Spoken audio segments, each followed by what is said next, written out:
Hello, I'm Shay from Sounds and Hope channel, and this channel has been posting content on international studies, scholarships, grants, and majorly helping international students feel comfortable applying for international studies here in the United States and generally abroad.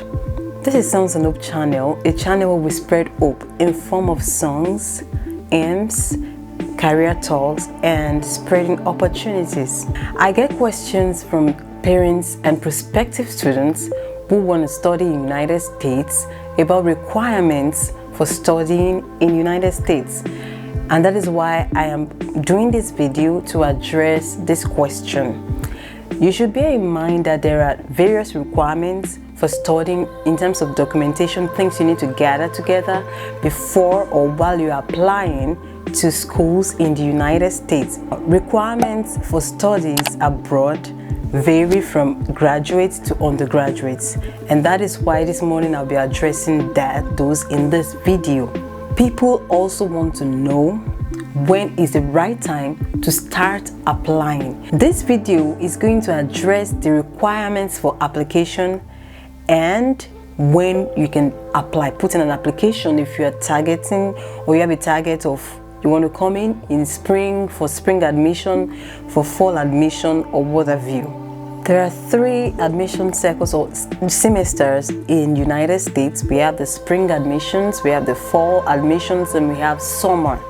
The 4 main admission windows in United States are early action, early decision, regular decision, and rolling admission. Early action and early decision, you put in your application in November, you get a decision around December, usually within a month. For regular decision, you put in an application between January and February, and then you will usually get a decision in March or April.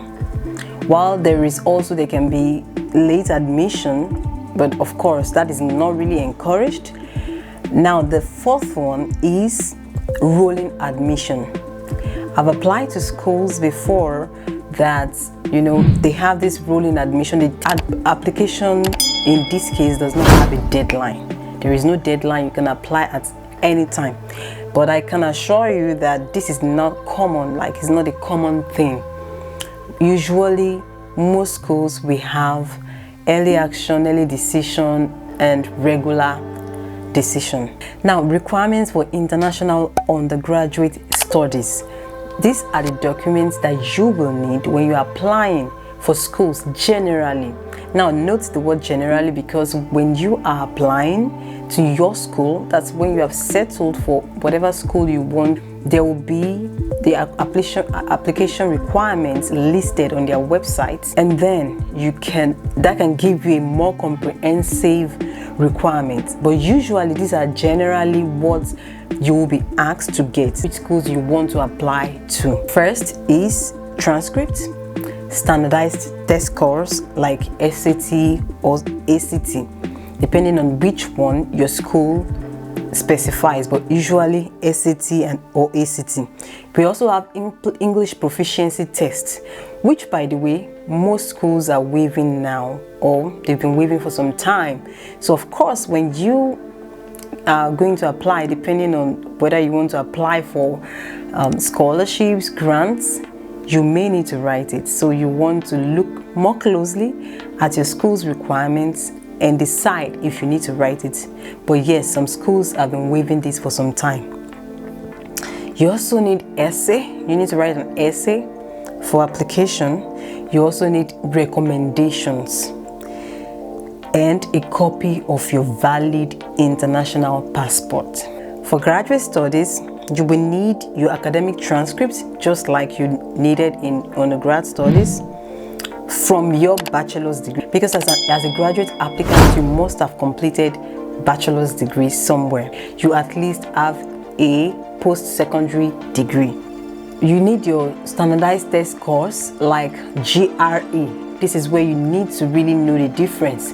GRE is Graduate Record Examination that is valid for 5 years. So after you write it, you can use it within a space of 5 years. GRE and English proficiency tests will be IELTS, TOEFL, ITEP or PTE academic, whichever one you decide to write or that you feel your school will permit you to take. For instance, when I was going to apply to do my master's degree at the University of North Texas, United States, my school preferred, if I can remember correctly, my school preferred IELTS or TOEFL. So if you do one of these two, you are good. So you may want to check, I'm saying this because you may want to check with your school eventually before you decide which one you want to apply for.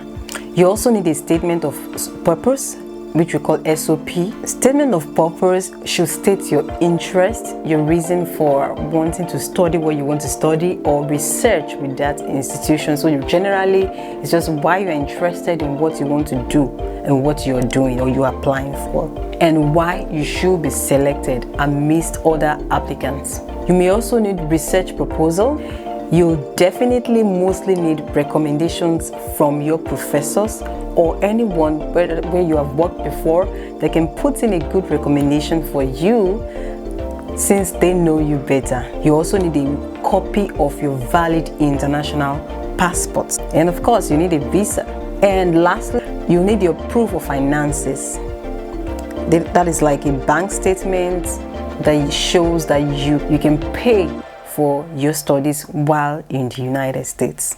Are you interested in seeing videos on scholarships that I've made before?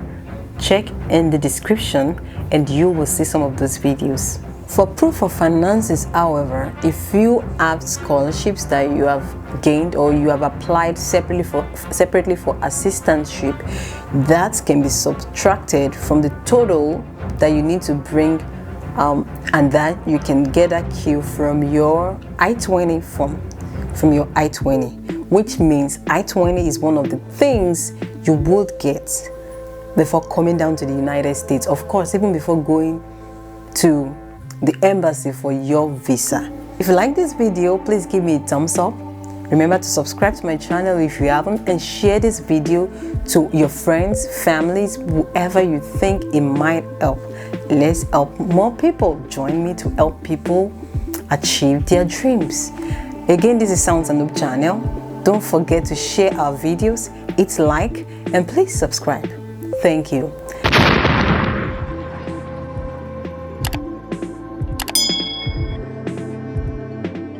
This is Sounds and Hope channel, a channel where we spread hope in form of songs, hymns, career talks, and spreading opportunities.